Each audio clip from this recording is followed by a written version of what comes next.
Our speaker tonight has a Master of Science in Geology and a Diploma of Education from the University of Adelaide, although I've always thought of him for 20 years as an historian, which I mean is a great compliment, of course, in a group like this. He's a member of the Australian Mining History Association. He's worked since 1980 for the Department of Mines and Energy and its successor, Primary Industries and Resources SA. It's a mouthful, isn't it? And as a senior geologist is involved in publications, displays of mining heritage, the photographic database and records management.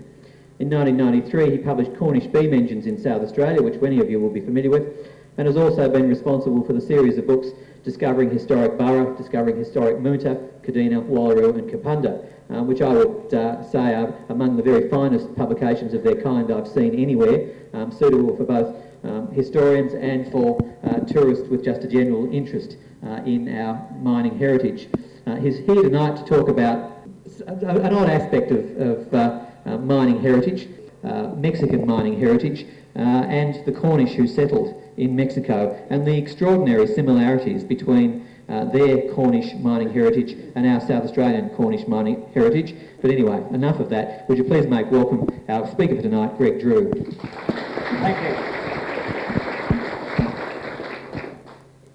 As Rob said, this talk is to slides, and it really is an attempt to give some understanding of mining heritage in Mexico through a potted history of mining, and draw some parallels to SA through the Cornish connection.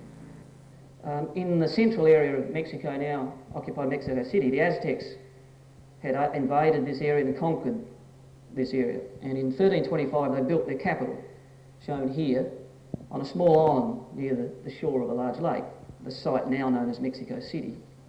By 1500 the Aztecs had become very proficient in the melting, soldering and casting of precious metals from the abundant supply of silver and gold in nearby regions.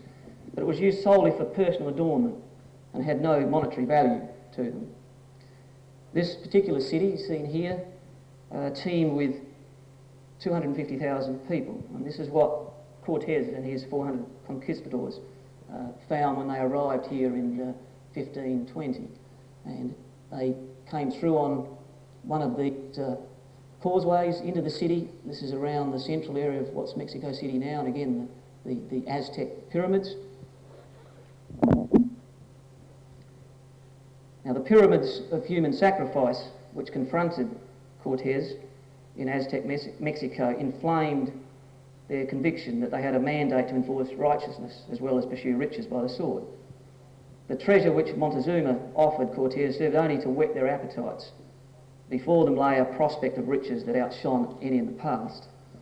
Aztec domination of Mexico ended in 1521, and upon the ruins of this Aztec city, the Spanish built Mexico City. And in the 1900s, the lake was drained, and now the city is spreading out into the fairly active volcanic regions in the borders of the valley.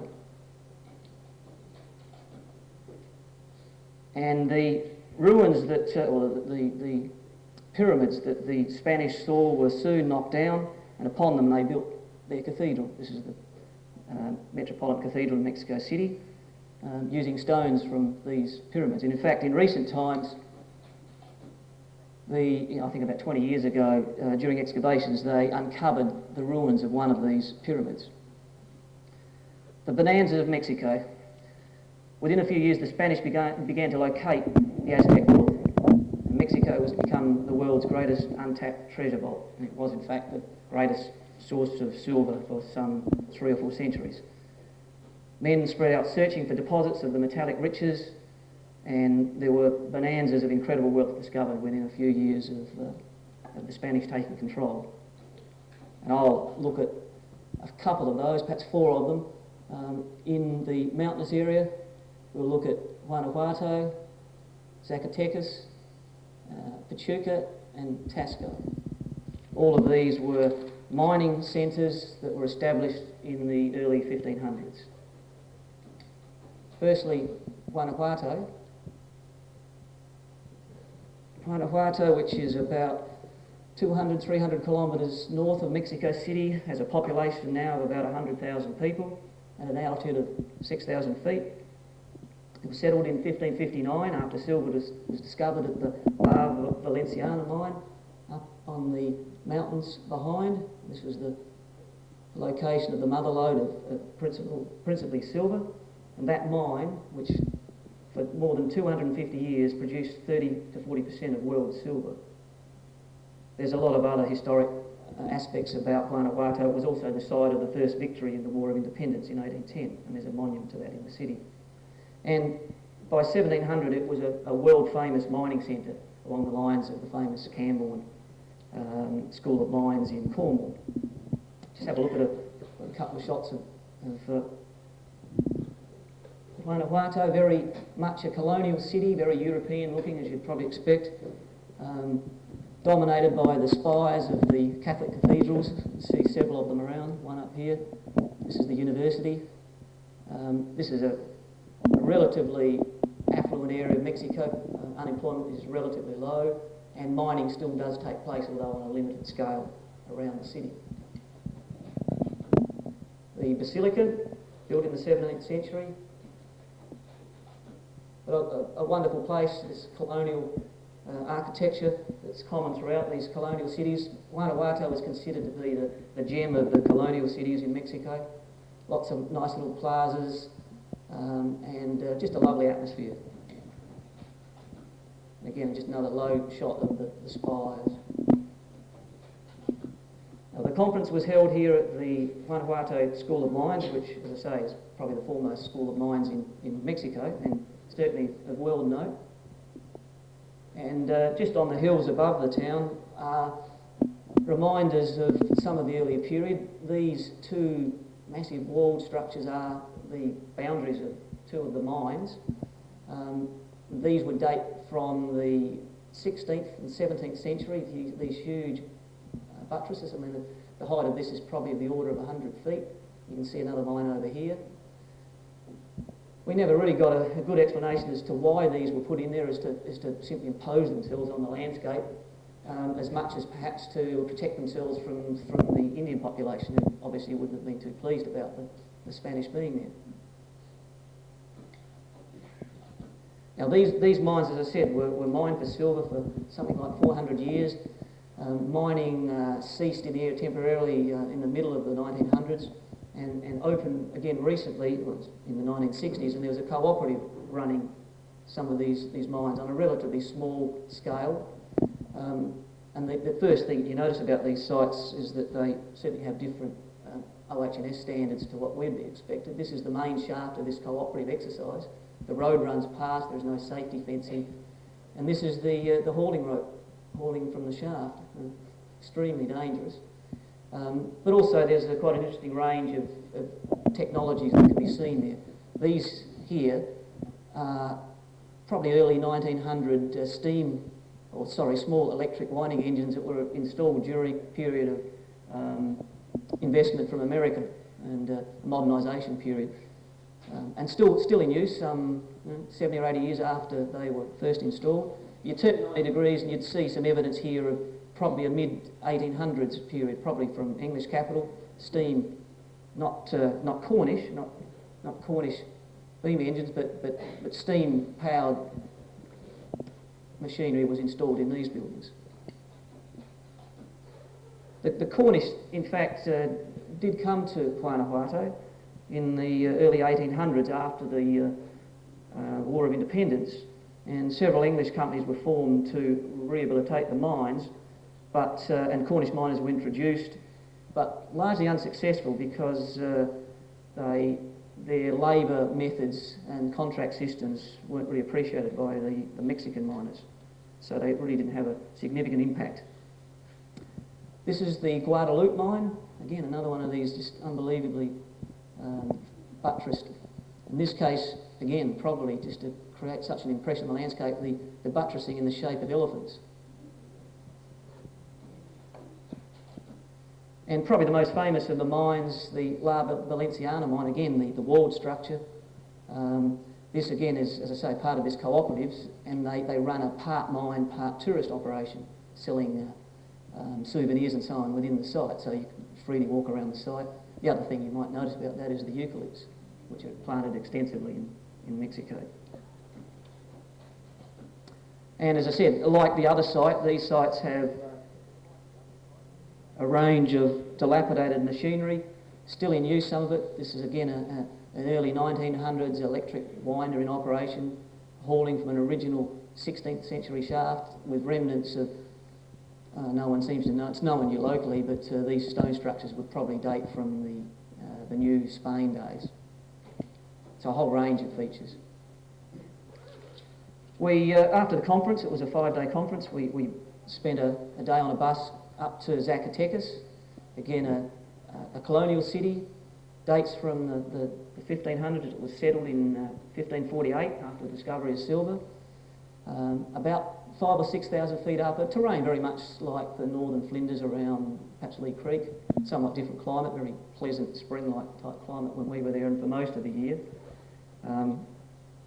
The mines in the 1700s here again produced a substantial amount of Mexico silver, something like 20%, and it is still a mining centre today. You can see it's a little bit hard there, but this is just a view looking further around from the last one, and there's a couple of mines scattered around, one up here, so mining certainly still goes on. Mexico still being a dominant silver producer in the world. The cathedrals in these mining towns often were more elaborate than some of the other towns, reflecting the opulence of that early mining period. This is the cathedral at Zacatecas, built between 1729 and 1752, and represents the ultimate in Mexican Baroque. These fascinating, interesting facades. The other interesting thing about these sites is the abundance of local stone, very little in the way of timber, as you would have noticed, a bit like early buildings in this state. A lot of stone, quite different stone, all volcanic material, and beautiful quality and the amount of detail that they produced in some of this work.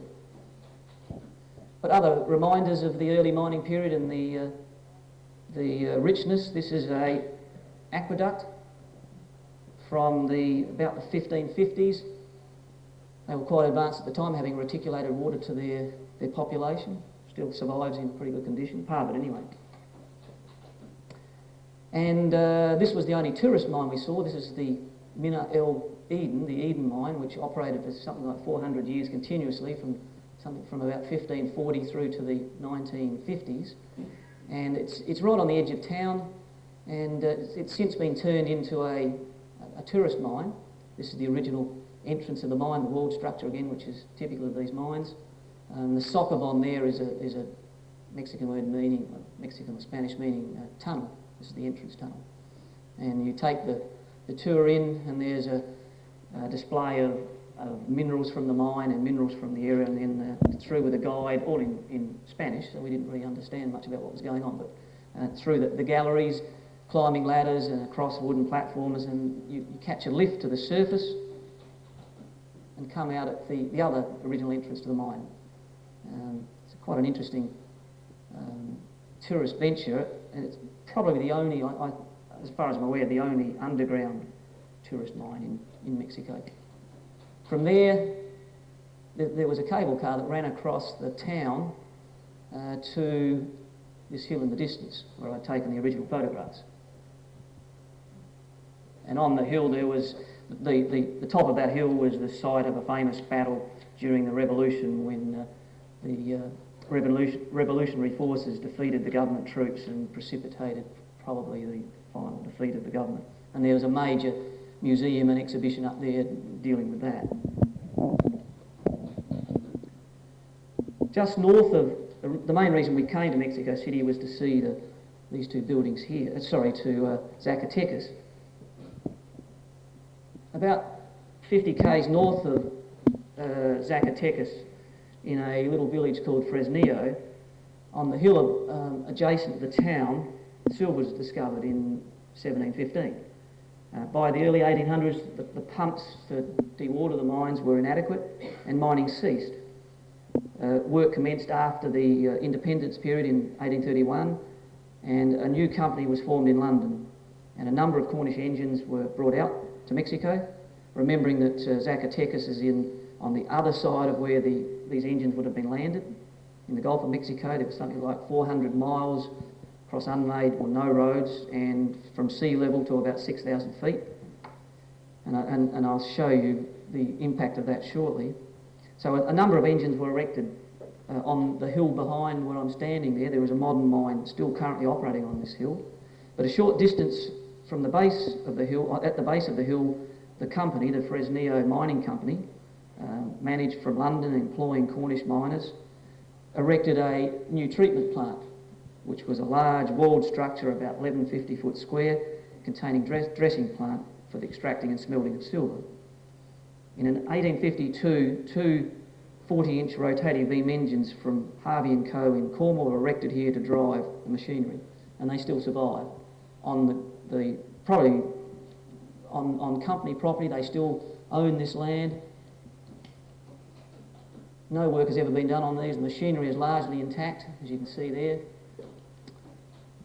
And as far as I'm aware, they're probably the only two surviving engines outside of the UK. There's one in Africa somewhere, but these are quite special. Because of the distance they had to travel, these particular engines were brought in knockdown shape. In other words, you can see there's a connecting piece here. These were made in two pieces and joined on site. The flywheel, you can see all the segments. That wasn't the normal situation, certainly not in this state, but because of the difficulty, they were, as I say, produced in that way. And the parallels with SA, the number of those types of engines were also erected in South Australia. At that time, 1850, this particular type of machinery, I guess, was at its peak. And this is a typical example of what the machinery in those houses looked like, a small double-acting Cornish rotative engine, of which, as I say, a number are erected in SA, including the only one standing still. This is Morfett's fire-wing or winding engine at Burra, and that's a very similar, although a slightly smaller scale, erected pretty much the same time. The third town we visited from a mining point of view was the town of Pachuca, which is about an hour and a half by bus north of Mexico City. Again, this is a famous precious metal district of the world. Mining has taken place there for nearly 500 years, and it still is in existence. And the mines in this district still produce about 20% of Mexican silver. Founded in 1534, and Pachuca was particularly interesting because of the significant Cornish connections. This is the central plaza in Pachuca, and in that stands Little Big Ben, built by a Cornishman. He was originally Cornish, Francisco Rule from Camborne, obviously originally Francis Rule. Built in 1904, named Big Ben because of its chimes, which imitate Big Ben. And Rule was one of a number of that family that came out probably in the first wave of Cornish migrants in the 1820s. And by 1904, when he made this donation, the family was well established as a prominent Mexican family. And something else that the Cornish brought with them was Methodism. Very unusual suddenly in the middle of this Mexican town to see a Methodist church, erected in 1900 in quite stark contrast to the opulence displayed in the Catholic cathedrals. And still used. It has the Sunday school alongside. Quite interesting to see that. Also in Pachuca, we saw probably the only mining museum in Mexico, run by the Institute of Anthropology from Mexico City. They had a small amount of staff there who ran the museum, and it was quite a tastefully done museum with some very good quality displays. They obviously had some funding to undertake this. As you can see from this was the mineral gallery, and they had a small video displaying the history of Pachuca and the surrounding mining settlements, located in a bit of a back street in an old two-storey villa. But there appeared to be very little promotion of this. Mexicans didn't seem to be particularly good at promoting their mining heritage, or in fact much else from a heritage point of view. There were some very good internal exhibits and also external exhibits. Here a steam shovel from the mines in the hills above. This museum also contained the archives of the Real del Monte and Pachuca Mining Company, which dated from the time of the first Cornish miners in 1824. When the first wave of Cornish came out in 1824, the revolution had only, the War of Independence hadn't long been settled. It was still somewhat of a dangerous place. They landed on the coast and they had something like 200 or 300 miles to get inland. There were no roads and they had to climb from sea level to about 9,000 feet. It took them about 12 months. They had to build the roads as they went, and they lost a significant proportion of their party to disease and so on, and also attacks from Indians. And most of that first advance party stayed on, and by the 1850s there was something like a population of more than 500 Cornish living in Pachuca. The archives of the mining company, which date from that time, are very interesting. It's quite a complete record from 1824 to present day. It had a lot of detailed information about the men themselves, about actual descriptions of some of the miners, particularly the Cornish miners, the colour of their eyes, their weight, their height, things like that, which, of course, from a family history point of view would be quite significant. And there has been a lot of interest from Cornish family history groups from both North America and England to preserve those archives, because they were at one time under threat. Now, we spent a little bit of time looking at the museum, and then we had guides that took us up into the mining areas in the mountains behind Pachuca. Pachuca, as I said, being at 8,000 feet, we were going up to the mines at the back at around 9,500 feet. This is leaving the back of Pachuca. As I say, it's still a mining district, and this is the largest smelting and refining processing plant in Mexico. It dates from the 1800s. You can also see in the background there, this is the original Spanish road out.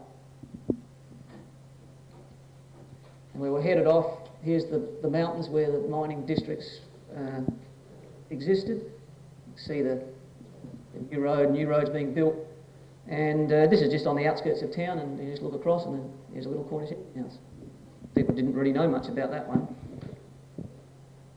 Again, something that's interesting in that photo, as you can see from the uncontrolled development, this road here, it's so steep, there's steps on it. And this is just at the back. This could be in Cornwall. There's two mines shown there, both from the 1800s. If it wasn't for the cactus around it, you'd probably think you were in Cornwall, even the terrain there. This is the San Pedro mine. Most of the walled structure is gone. This is a typical Cornish engine house built in 1884, so well after the main wave of Cornish had gone and the Cornish and English companies had gone, but the Mexican companies who took back control still employed Cornish miners and their machinery. Another mine here, probably a later period use of smaller steam winding engines, not the Cornish type. This is a dead ringer in dimensions for one of the engine houses here, built with local stone. I mean, these were built to a standard recipe. Wherever you go throughout the world, they're very much the same, and this is no different. This was a typical Cornish beam pumping engine house, 80-inch diameter engine, operating pumps in the shaft, and as I say, it's an exact replica of Morford's at Burra. Both 80-inch houses. This one built in the 1860s, that in the 1880s. Other than the nature of the stone, they are basically identical. And that brought us to probably the highlight of our visit in terms of mining. This is the village of Real del Monte, where the Cornish arrived in 1524. And immediately you can see it is quite different to the rest of the Mexican architecture. Pitched roofs, totally different architectural style. Mining here, this is 10 k's north of Pachuca at a height of about 9,000 feet.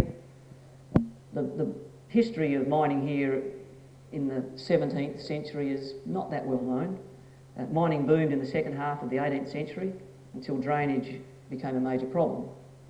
And after the independence in 1824, the owners here, the properties, were purchased with the English capital by the gentlemen adventurers of London, and they again employed Cornish miners and captains who brought with them their steam engines, their mining technology and labour methods. And they ran these mines for something like 24 years, and it's during that period that there was a very strong Cornish influence in this village.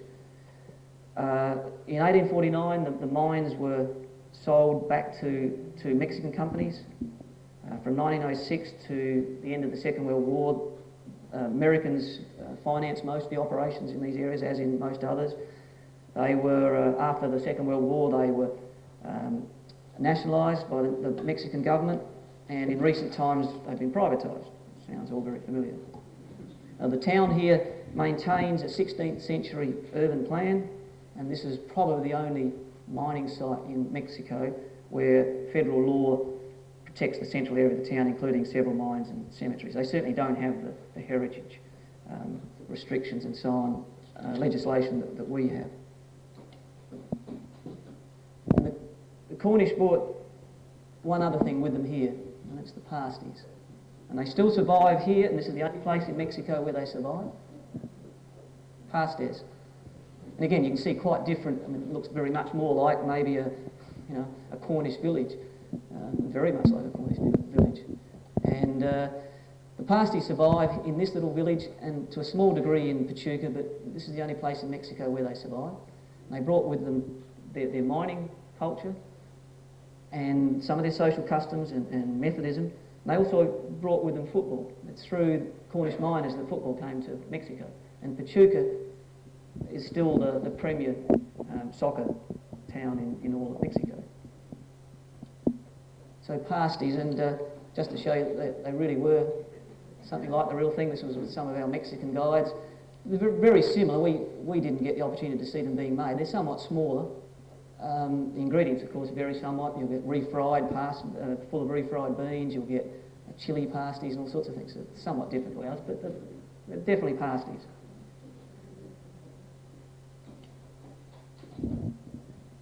And of course, this shot, which Rob mentioned before, which is in the article, is probably the classic shot, showing, obviously in Mexico with the miners. This would be after the English companies had left.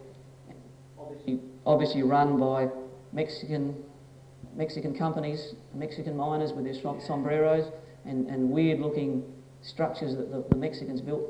But here in the background is still a whitewashed Cornish engine house. The machinery's gone, but it's still there. I mean, it's just an incredible photo, really. This would be taken about the late 1800s, in the 1890s, I suspect. Again, the machinery had gone, and before the advent of Americanisation and the influence of much newer technology, electric power from America. So these, at this stage, were very antiquated mines. And this is a modern shot, obviously, in Real del Monte. This is the Dolores mine. It's basically within the centre of the village. Not much known about very little known about the engine, when it was built, but probably during that first period, probably built between 1824 and 1848. This is a Cornish pumping engine house. It's had modifications, the machinery is long gone. And as I said, when the American mining companies invested in Mexico in the early 1900s, they erected newer plant. This is the remnants of those. In fact, this mine was worked using this plant until 1989, quite recently. And this is a steel head frame, probably from between the wars, and there's still all intact. There's an electric winder in this building. And when this was being used only 10 years ago, the OH&S standards must have been pretty deplorable. And perhaps that's why there's that mural there. And two of the images of Mexico that anyone that's been would probably always think of Mexico. Their murals are everywhere, and there's some sort of warning to be careful underground, I guess, of explosions or something. And these areas where these, I think the word, shrines, thank you. Again, so obviously this was used, it may still be being, it's hard to tell, but this was used until, certainly when mining was taking place.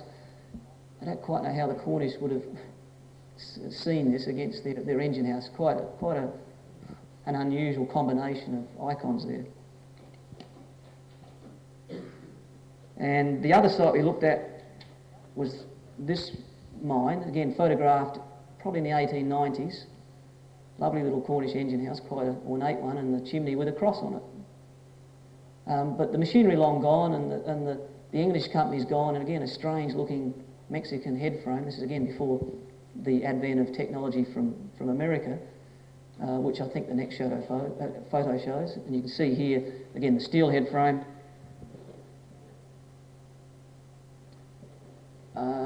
The machinery gone, it's a little bit hard to see in there. There's the chimney, the engine house is behind, but all this modern gear, typical of a modern mine of probably about the 1920s, looking at that. And the site today shows the remnants of that. The steel head frame's still there. This is the engine house and the chimney. Now, this particular site had been acquired by the mining museum in Pachuca, the one I showed a moment ago, and they were doing archaeological work at this site, and they were going to open it up for visitors. Probably, certainly the only one that they were going to be able to acquire. But their knowledge of Cornish engines and Cornish engine technology was somewhat lacking, and they really didn't know much about what they were doing there. But they were rebuilding some of the older structures. You can see here, this is they're doing rebuilding work there, front on view. And again, because this mine was worked until relatively recently, there's a shrine right in they filled in this doorway in the engine house. Originally would have been open, because this is the access point for the engine driver to come out to see the shaft, but at some point it's been filled in, and it left an interesting puzzle for them to sort out how they were going, because the suggestion from us, of course, would be that this would have to be removed. That's not the way an engine house was set up, so they were left with that to think about. Probably as interesting as anything, on the Cornish, as I say, there were probably as many as 500 of them living in the community in the mid-1800s, and there was a separate British cemetery. The date on the gates is 1862, and it's in the cemetery that you really see the assimilation of Cornish into the Mexican society through these wonderful headstones.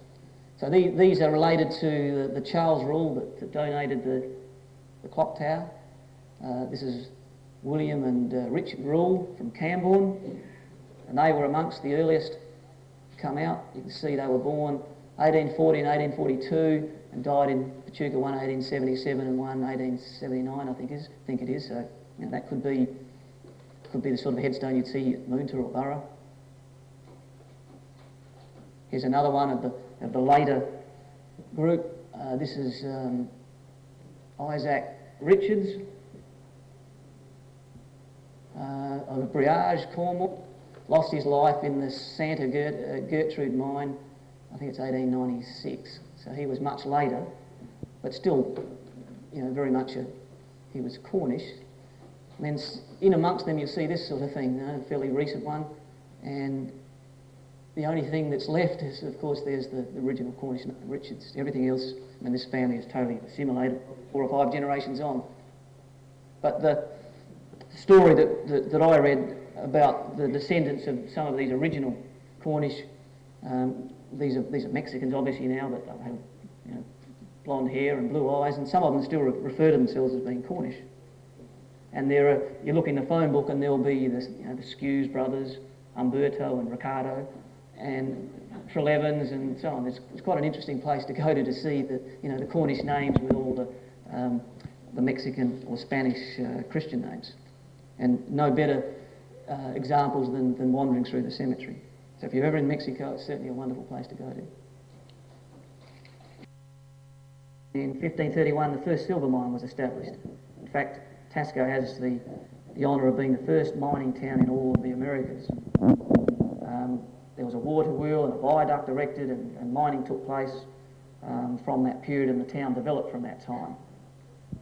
Now a very popular tourist location, dominated by the cathedral, as you can see here. Well, there are still modern mining takes place. This is a mine over here, and there are some relics of the mining period, but not at all promoted, and you had to really go out of your way to find them. This is the cathedral, built between, I guess, a mining relic or mining related, because it was built by a mine owner, built between 1748 and 1758. And probably this was the most elaborate of all the cathedrals that we saw. And the town itself, as I say, an interesting town, very much more Mediterranean-like, terracotta roofs and so on. This is there are restrictions here on the use of vehicles in the town.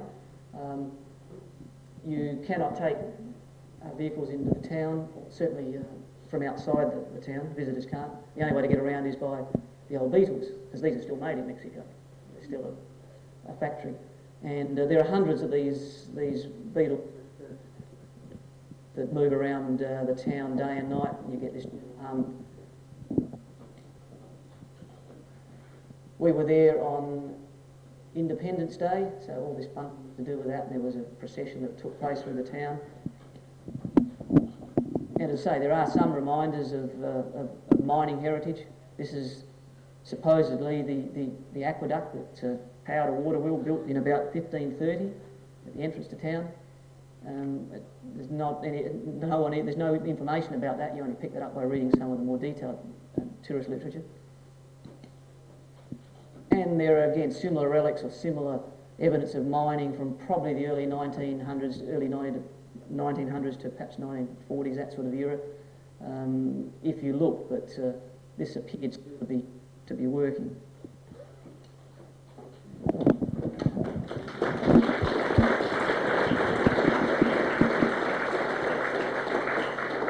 Well, are there any questions you'd like to direct to Greg? And please remember, I've got the roving mic. Give me time to get to you.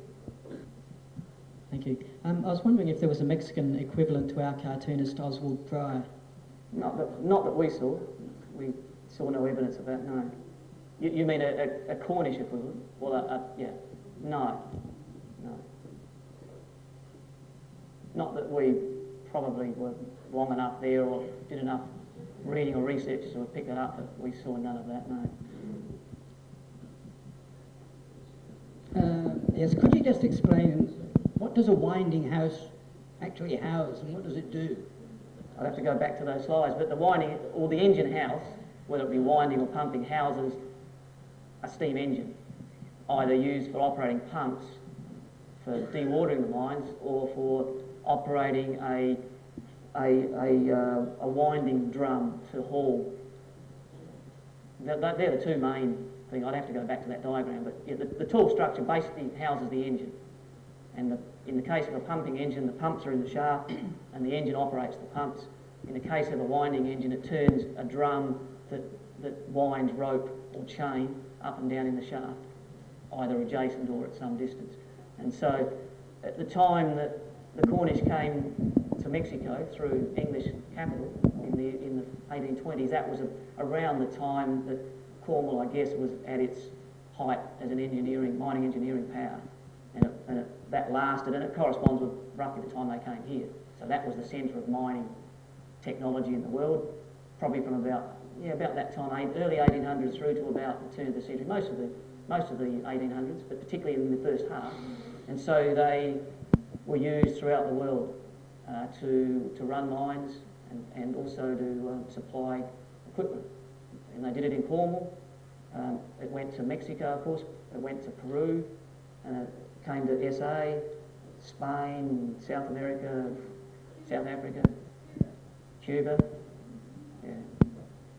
But the Cornish engines didn't go to all of those sites, but certainly the dominant sites where the technology went was SA and Mexico, were probably the two dominant sites, because there were a lot of surprising number of engines that went to Mexico, and they were very early, and the difficulty, of course, in that period was getting that machinery to sites, and people think of the hazards of getting machinery to, say, Burra from Port Adelaide, well, that was nothing compared to getting it to these sites up in the mountains. I mean, they took 12 months. It took 2 weeks to get to Burra. And it was an achievement, but nothing like the achievements in Mexico.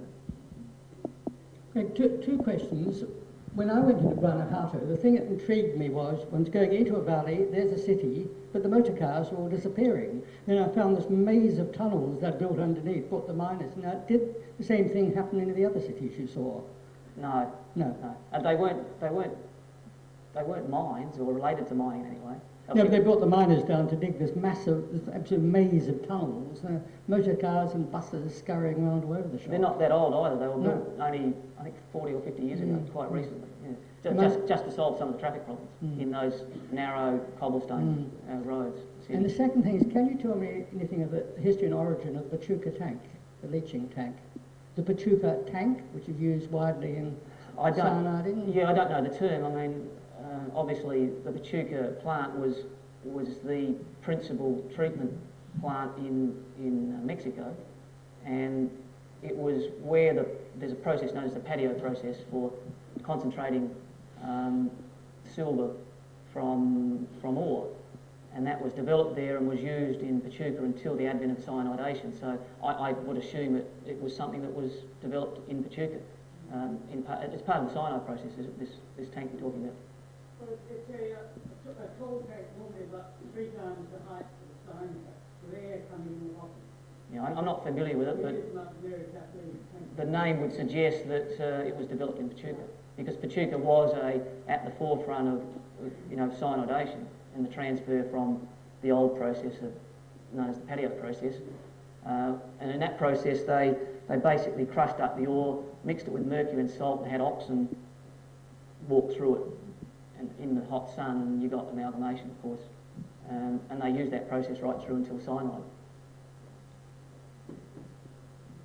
Could you tell me, please, how the Cornish miners got out to Mexico? Were they actually contracted by the companies and had their passages paid for and so on? Yeah, they would have been, much like here, they would have been contracted, engaged by the company, the Real del Monte and Pachuca Mining Company, and hence why all those records exist, because they needed that information to keep tabs, obviously, on their miners. I mean, I suspect it was much like what happened here, where people often came out on a 5-year contract, and they stayed on. I mean, they climatised and assimilated and married into families, and that's very much, as I say, what happened even with the Spanish when they came in. I mean, they did mix with the Indian population. There are no pure Spanish in Mexico. There are various degrees of that. Didn't happen in Australia. It didn't happen in North America. It did happen in, maybe it's the nature of the Spanish, I don't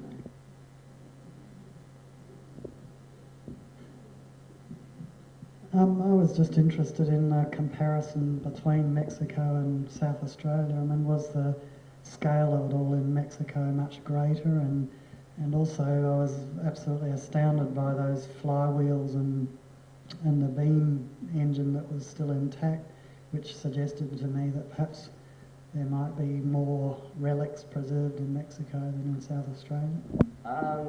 Well, they're the only engines that survive. I mean, that's something they've got over us. We have no surviving engines. I guess they've survived because of isolation and lack of knowledge, interest, and the fact that it's always been a mining site, so it's sort of been protected. There's no legal protection on it. In terms of scale between SA and Mexico, probably similar. I mean, copper mining is somewhat different because the scale of mining, the amount of ore that's removed is much higher. I mean, they are still mining relatively close to the surface in some of those operations 400 years on, so it's a very labour intensive, probably very much like mining used to be a century or so ago. That's still largely how they're working. So the scales would be comparable, but the actual scale of mines here would probably be similar to what they were in Mexico. Maybe a bit larger here because the volumes of rock here would have been larger. Very, they're working small, high grade, very high grade reef type deposits, but comparable. Yeah. Greg, Cornish people here are usually fairly aware of their Cornish heritage and proud of it. apart from the people directly concerned with mining heritage, did you find that Mexican people are very conscious of their Cornish background now? Well, those obviously that were aware of their Cornish background, and the Cornish name, it would be fairly obvious, you'd probably stand out. They certainly were. But we didn't, we weren't there a long enough time and didn't really meet those people. There had been a group from Cornwall went out there several years ago, and they were given a state banquet basically in the town, and they had a wonderful time there. And they spent some time there because they go back regularly to maintain the cemetery. In fact, several of those from that group actually are related to people in the town, and they're building holiday homes there and so on. And it's a wonderful place to live for a holiday. It's very cheap to live, so you get a lot of Americans going down there. But the people that were aware of their Cornish ancestry were obviously very proud of it, yeah. And it was, as I say, pretty obvious if you're carrying a Cornish name in Mexico. Any more questions? Several. Did Welsh smelters go out to Mexico in the way they came to Wallaroo? No, because the technology for treating silver is quite different to copper, and the need for smelting technology wasn't required. I'm not aware of any. I mean, there may well have been Welsh that were there, but there's no obvious evidence, simply because their skills weren't required, other than maybe for mining there would have been one or two. Just two sort of related questions. Firstly, the wealth that was generated by the silver mining, did much of it stay in Mexico? No. And secondly, my understanding is that copper mining helped establish South Australia as a prosperous state. Is your impression that did this do a similar thing for Mexico? Oh, not for Mexico. It certainly did for some of the landowners, but obviously for Spain it did. I mean, most of the wealth went back to Spain, originally from all the conquistadors, because all the gold and silver that they obtained, they kept for themselves. Those that stayed on, the Spanish that stayed in Mexico, obviously a lot of them became quite wealthy, the landed group, and a lot of the money went back to Spain. And the evidence for how poor the place really was at the end of the 300 years of colonisation, when the War of Independence removed the Spanish, they had no money. There was no money, and that's why the English capital came. It was the only way to finance mining, because everything had been withdrawn to Spain. So, you know, it was poor, and still is a very poor place. I mean, it's basically a third world country, I guess. Something like half the industry in Mexico is in Mexico City. So it is a very poor place. Right, well, I'm sure we'll continue the conversation over supper, and to draw this part of the evening to a close, I'll ask Council Member Simon Cameron if he'd say a few words of thanks for our speaker. Stay away from the feedback. Thank you, Rob. First of all, it doesn't seem like the end of the talk without Morris giving his thankful address. Many of us would have wondered what would stop Morris from actually giving a vote of thanks, and we now know it's a knock on the head. It opens up all kinds of possibilities, Morris. But Mexico, with its romantic ruins and its recurrent tragic themes with it throughout its history, it's one of those fascinating places which any Sybaritic historic buff would love to go and visit. And Greg, you've opened up another possibility, the Cornish heritage for us tonight. I was particularly taken by those walled, enclosed mines with those spectacular flying buttresses, which look suspiciously built on the outside, supporting walls to hold people on the inside, and made me wonder about the aspects of indentured labour in their mining force. But the other thing that struck me was the parallel between South Australia and Mexico. We cherish and acknowledge our debt to our Cornish miners, and it did make me wonder. Your talk really raised questions about how the Mexicans see their mining heritage. And I must admit, I would never ever have thought of going to Mexico and asking for a Cornish pasty. So thank you very much for rekindling and stoking the flames of the Mexican fires for us, and we'll give it our traditional vote of thanks. Thank you.